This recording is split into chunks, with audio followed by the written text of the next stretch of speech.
Bonjour maman Annie. Bonjour ma puce. Merci de nous accueillir chez toi ici. Eh bien, c'est moi qui vous remercie. Nous sommes à Answer Village. On a marché, hein. On s'est renseigné quand on nous a dit, on est au courant que tu fais tes 30 ans et on a dit non. Il faut qu'on trouve la maman là, à la maison pour savoir vraiment comment ça se passe, dans quel état d'esprit elle est. Et donc nous sommes là. La maman, elle est très hospitalière, hein. Elle nous a bien accueillis. Donc 30 ans de carrière, maman. Tu te sens comment? Je me sens toute remuée. Je vais avouer que cette nuit, j'ai pas dormi. Je sais pas pourquoi, mais j'ai pas dormi. Parce que je suis un peu stressée. J'ai le souci de voir cet événement, voilà, être, voilà, une réussite. Une réussite totale. Donc, pour cela, ça me donne un peu de stress, mais je suis sereine parce que je suis un enfant de Dieu et souvent je me dis tout ce qu'il fait est bon. Parce que j'avais voulu, pour ceux qui se demandent pourquoi 30 ans. 30 ans parce que Annie Answer, on commence à m'appeler Annie Answer après les Angalewa. C'est-à-dire que pendant que je chantais avec les Angalewa, on m'appelait la fille des Angalewa. Des fois, on disait Annie Zangalewa. Je n'étais pas encore Annie Answer. Mais c'est lorsque je sors mon tout premier album que je deviens véritablement la chanteuse reconnue de beaucoup de Camerounais et même au-delà. Donc, c'est pour cela que j'ai choisi de fêter 30 ans et non 33 ans. Ok, d'accord maman. On peut lire là sur ton t-shirt Annie Answer, la Mbindi Annie Answer. Alors, la Mbindi Mouna. Qu'est-ce que ça évoque la Mbindi Mouna? La Mbindi Mouna, ça évoque mon époque de quand, ok, d'accord, la Mbindi Mouna qui est devenue donc maintenant maman et chez moi c'est la sexy mommy. Et puis il faut dire que des pseudos comme ça il y en a tellement, hein. On dit, on t'appelle la bio non dégradable, la sexy mommy, la 237, la Mbindi Mouna du Camer. Il y a tellement de pseudos, hein. Et tout ça. Mais ça c'était à Boya. Ok. Ouais, j'étais en train de chanter. Oui. C'était du live. Et puis, à un moment donné, il y a un couple. Non, c'est la dame qui est d'abord montée. Elle m'a farouté, elle m'a embrassée. Après, elle dit à son mari, comment son mari, quand son mari arrive, elle me dit, you are our sexy mommy. Ah, ça. Donc, à partir de là, j'ai gardé. Vous savez, dans l'imaginaire des fans, des Camerounais, en fait, si on dit tous ces petits pseudos, la sexy mommy... c'est des petits câlins. Voilà, c'est parce que vous avez cette jeunesse-là, en fait. Les années passent, mais voilà, on a le sentiment que toi, on a le sentiment que tu restes la même, tu ne changes pas. C'est donc quoi le secret de cette jeunesse-là? Ça, c'est ce qu'on voit, mais je sais que je vieillis. Hein. Je suis plus la Mbindi Mouna. Hein. Non, là, je suis plus la Mbindi Mouna. Maintenant, je suis la sexy mommy. Donc, je pense que si j'apparais toujours un petit peu... on va dire je vieillis petitement. Ouais. Voilà. Je pense que c'est dû au fait que je suis quelqu'un de très gai. Ok. Parce que je me rappelle toujours parce que j'ai grandi avec mes grands-parents. Et ma grand-mère, quand j'étais triste, elle me disait Tiambom, c'est-à-dire détache ton visage, tu risques vite vieillir. Il faut laisser le visage. Et après, avec le temps, j'ai appris que quand tu attaches le visage, ça te fait travailler beaucoup plus de nerfs que quand tu es zen. Décontracté. Ouais. Ok. Donc je pense que c'est un peu aussi ça mon secret de jeunesse. Et en plus, je suis avec les enfants comme une gamine aussi. Avec mes enfants, on blague, on se cache rien, on rigole. Et tu pratiques beaucoup de sport? Oui, je pense que je Oui, oui, oui. Parce que quand on te voit sur scène, voilà, les les pas de danse et tout ça, les chorégraphies, on se dit, qu'est-ce qui te donne autant d'énergie? Je suis déjà une sportive de nature. Oui, je me rappelle quand j'étais au collège, quand on faisait les examens de sport et tout, j'étais toujours, quand il fallait courir, j'étais toujours la première. Ah, ça, comme Mimi. Ouais, donc je pense que j'ai un peu de ça dans les gènes. Ok, d'accord. Et donc, parlant de l'événement de ce vendredi, du 5, voilà, est-ce que tu peux nous en dire un peu plus? Est-ce qu'on doit s'attendre à quoi? Il y a des artistes invités, forcément. Oui, il y a déjà d'abord les Angalewa pour tracer mon parcours. Okay. On va réécrire l'histoire. Il y a des Angalewa, c'est vrai qu'il y en a qui sont malades, mais même étant malades, qui veulent être là. Il y en a un qui est à l'hôpital et qui a dit il faut qu'on appelle quelqu'un, le prendre de son lit d'hôpital pour qu'il vienne s'asseoir. Ça c'est fort. Hein? Oui. Donc il y aura les Angalewa, il y aura mes enfants tels que Caresse Photo, que j'affectionne beaucoup parce que elle me le témoigne aussi. Tu vois, j'ai une anecdote où elle était venue à la maison il y a quelques années. J'habitais à Ndogbo. Elle a passé 2 jours avec moi. Je pensais qu'elle allait dormir à l'hôtel et tout. Qu'elle est venue juste me saluer. Et puis le temps passe, j'ai préparé le tout ça, elle a mangé et tout. Et puis le soir, je dis, mais tu dors où? Elle dit, je dors avec toi. Donc elle a dormi avec moi dans mon lit pendant 2 jours. Et puis après, comme je suis une blague, je lui ai dit, mais si j'étais une sorcière, pourquoi tu viens dormir avec moi? Elle m'a dit non. Mais si tu es une sorcière, tu manges ta fille, ça fait quoi? Et donc ça c'est beaucoup de confiance. Beaucoup de confiance. Et donc j'ai envie de lui rendre ça. Elle fait partie des gens, c'est-à-dire que dès que je l'ai appelée et elle n'était pas joignable. Et je n'ai pas laissé de message. 2 jours ou 3 jours plus tard, elle me rappelle et elle me dit, maman, j'ai vu dans les réseaux sociaux que tu fais tes 30 ans, même si tu ne m'invites pas, toi, tu vas me trouver là-bas. Donc voilà. Donc spontanément, elle est là. Il y a elle, il y a Nono Flavie qui était déjà ici.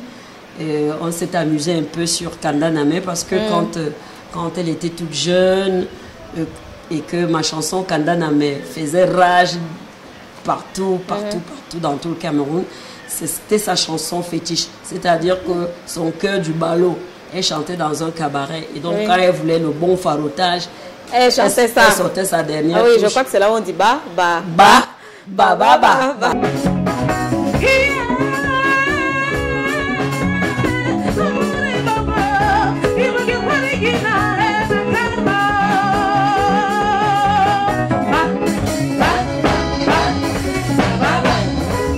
Et donc elle était venue me dire qu'il y a une fille Ngumba qui chante, qui interprète des chansons à la saladière.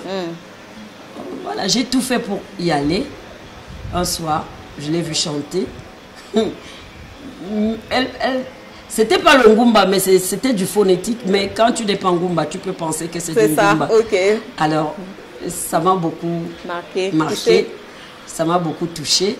Et voilà, je voudrais qu'on parle de cette histoire. On va pas prendre beaucoup de temps pour parler, mais on va dire des petites choses pour retracer l'histoire. Il y a Nabila qui était venue, elle m'a cherché partout. Elle est venue me retrouver un jour à Yaoundé. J'étais chez ma petite tante. Tonton Zoum, tu te rappelles, non? Oui, elle était arrivée. Elle m'avait cherché partout, elle est venue. Et elle s'est jetée dans mes bras. Elle dit, maman, je t'ai cherché partout parce que tu te rappelles pas, un jour tu chantais quelque part dans un hôtel à Douala. Et moi, j'étais là, j'étais toute petite, je devais avoir 13 ans. Et puis tu m'as prise dans tes bras et tout ça. Donc, je voulais faire un duo avec toi. Et voilà, c'est pour ça que quand on me marque comme ça, je peux ne pas... Voilà, il faut... moi, j'aime pas falsifier mon histoire. Donc, il y aura elle, il y aura la marraine de mon événement, c'est Dinali. Pourquoi? Parce que pour moi, non seulement on a une relation d'affection, on s'était connus depuis longtemps, on se voyait à Paris, mais j'aime la bosseuse, femme de caractère, une femme qui n'est-ce pas, s'est imposée dans un milieu difficile et qui a réalisé... Qui ne recule devant rien. Voilà, c'est ça. Parce que moi-même, je ne me laisse pas faire. Donc c'est pour cela que je l'ai choisie comme marraine. Et vraiment, c'est la plus belle. Et la soirée sera bourrée d'affection. Elle est venue hier, on a répété. Elle va chanter l'une de mes chansons. Les gens seront surpris. Mais il y aura beaucoup d'émotions. D'accord. Bon, un mot à l'endroit de tous les Camerounais qui nous regardent. Je souhaiterais vraiment que vous leur adressiez un message. Parce que nous savons que la culture camerounaise, elle est en train de descendre comme ça. Les artistes ne sont pas valorisés à leur juste valeur. Donc, moi personnellement, ça me touche.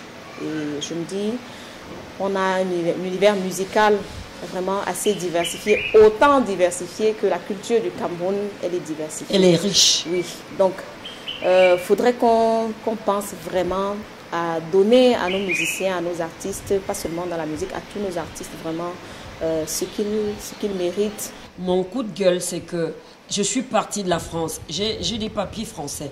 Je suis partie de la France depuis longtemps parce que je ne me voyais pas vieillir en France. Je me suis dit qu'en France, je n'ai rien à donner. Je n'ai rien à transmettre.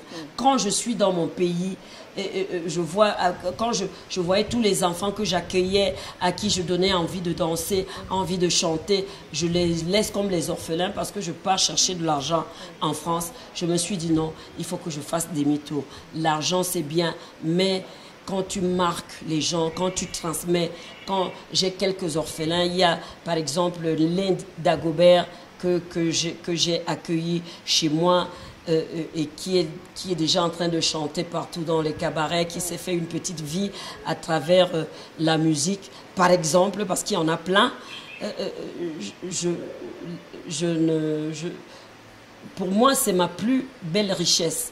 Alors, lorsque je fais un dossier et que j'amène ce dossier au ministère de la Culture, que j'ai envie de faire quelque chose pour transmettre à la jeune génération et que je n'ai pas de retour, c'est pas maintenant, c'est pas... Je l'ai fait il y a peut-être 10 ans, il y a plus de 10 ans, mais je n'ai pas eu de retour. Et ça me fait mal. Ça me fait mal parce que je ne fais pas ça pour moi. Je ne fais pas.